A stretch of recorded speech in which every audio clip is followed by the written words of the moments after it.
रामपुर गांव में एक टूटी फूटी झोपड़ी में एक सावित्री रहती थी।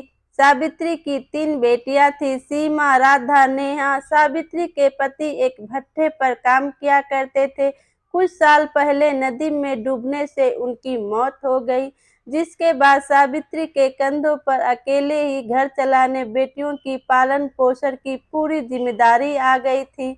सावित्री बोली, ये सारी जिम्मेदारी मैं अकेले कैसे पूरा करूंगी? किसी का सहारा भी नहीं है। काम की तलाश में उसी भट्ठे पर गई जहां उसके पति काम करते थे।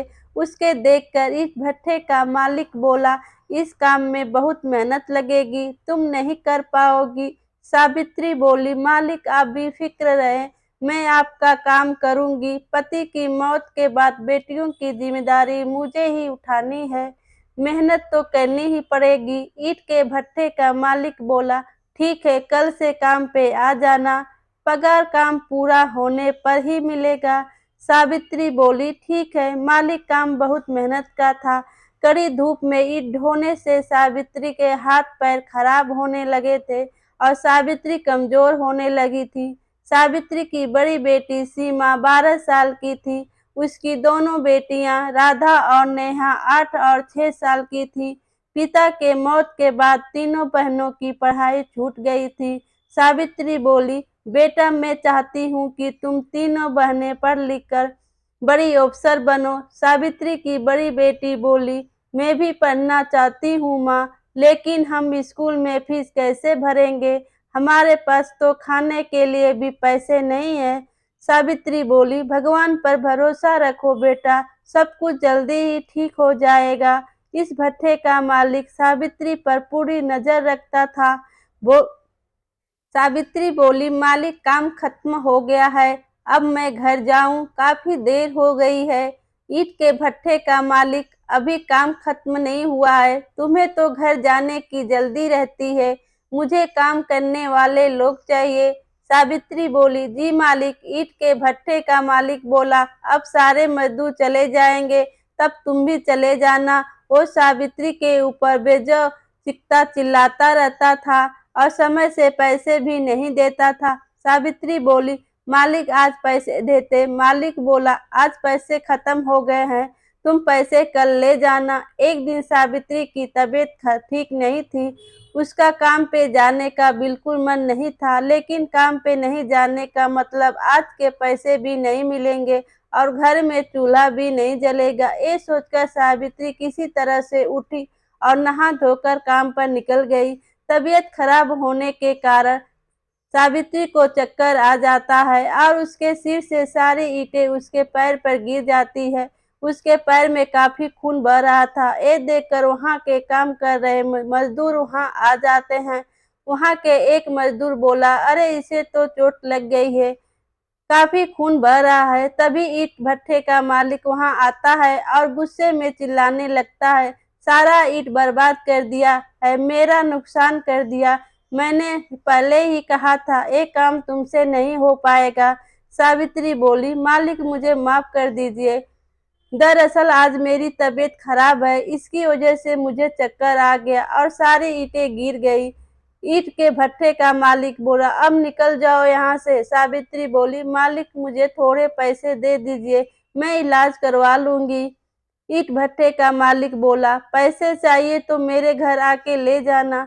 सावित्री मालिक की बात समझ गई और बिना पैसे लिए चली गई। सावित्री घर की ओर निकल गई। रास्ते में उसे उसके पति का दोस्त रमेश ने उसे देख लिया और कहा, आपके पैरों में चोट कैसे लग गई? सावित्री बोली, क्या बताऊं भैया, पैरों में ईंट गिर जिससे चोट लग गई और मालिक ने गुस्से से काम से भी निकाल दिया। रमेश बोला, भाभी आपके पैरों से बहुत खून निकल रहा है, आप पहले अस्पताल चलो, आपका इलाज करवा दूंगा।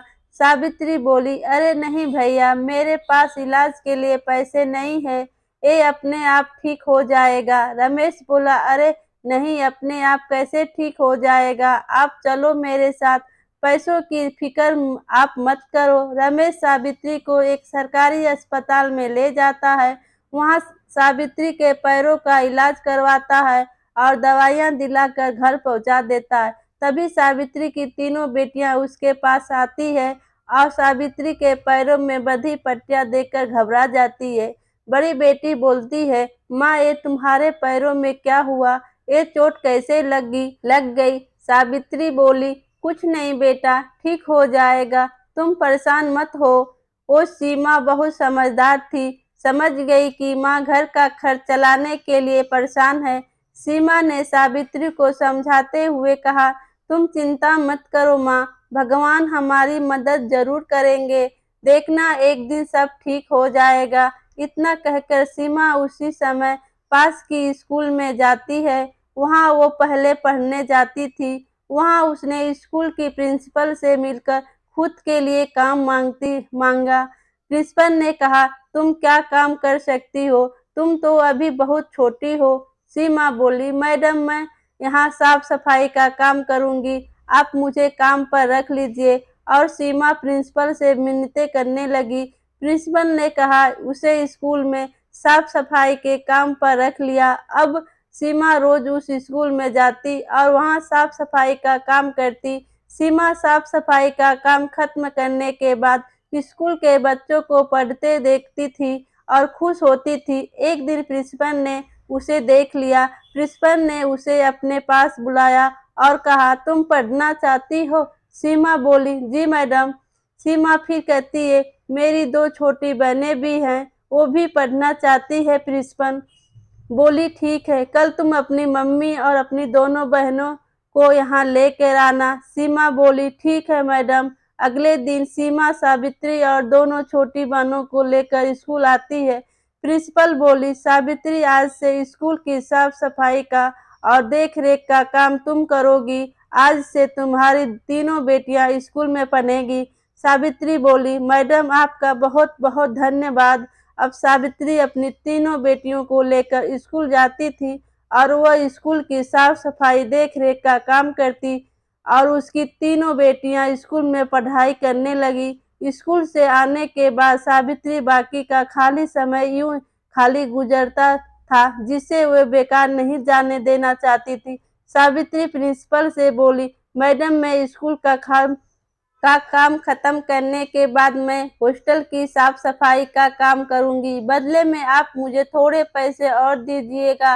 प्रिंसिपल बोली, तुम हॉस्टल का काम कर सकती हो लेकिन बदले में तुम्हें पैसे नहीं मिलेंगे। सावित्री बोली, फिर क्या मिलेगा मैडम? प्रिंसिपल बोली, तुम्हारी बेटियां पढ़ाई में तेज और होशियार हैं, तुम्हारे काम के बदले में उन्हें अलग से ट्यूशन पढ़ाऊंगी जिससे तुम्हारी बेटियां पढ़ लिख कर अफसर बन जाएंगी और इनकी स्कूल की फीस भी फ्री हो जाएगी।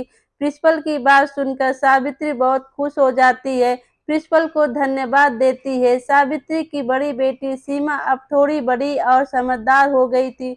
सीमा बोली, माँ मैं स्कूल के छोटे बच्चों को ट्यूशन पढ़ाऊंगी, उससे मिल पैसों से घर का खर्चा चलने में तुम्हारी मदद करूंगी। सावित्री बोली, वाह मेरी बच्ची। धीरे धीरे सावित्री की दोनों बेटियां राधा और नेहा भी बड़ी और समझदार हो गई। वे भी सीमा की तरह स्कूल के छोटे बच्चों को ट्यूशन पढ़ाती और खुद भी पढ़ाई करती थी। कुछ साल बाद सावित्री की तीनों बेटियां ने अच्छे नंबरों से पास करके स्कूल की पढ़ाई खत्म की और कॉलेज में एडमिशन ले लिया। सावित्री की तीनों बेटियां काफी होशियार थी। तीनों को कॉलेज में स्कॉलरशिप भी मिला और तीनों के अपने आगे पढ़ाई जारी रखी। सावित्री की तीनों बेटियां ने अपने मेहनत और लगन से कॉलेज की पढ़ाई पूरी की। सीमा अपनी माँ से बोली, माँ मैं कलेक्टर बनना चाहती हूँ, मैं और आगे पढ़ना चाहती हूँ। सावित्री बोली, हाँ मेरी बच्ची, तू खूब मेहनत कर, हम सब तेरे साथ हैं। सावित्री की तीनों बेटियां ने प्रतियोगिता परीक्षा की तैयारी शुरू कर दी।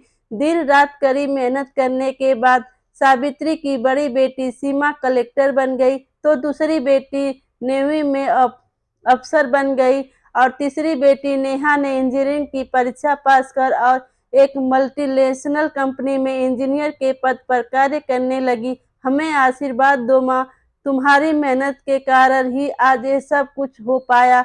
हमारी कामयाबी का सारा श्रेय तुम हो माँ, और अब तो हम बड़े से बंगले में रहेंगे।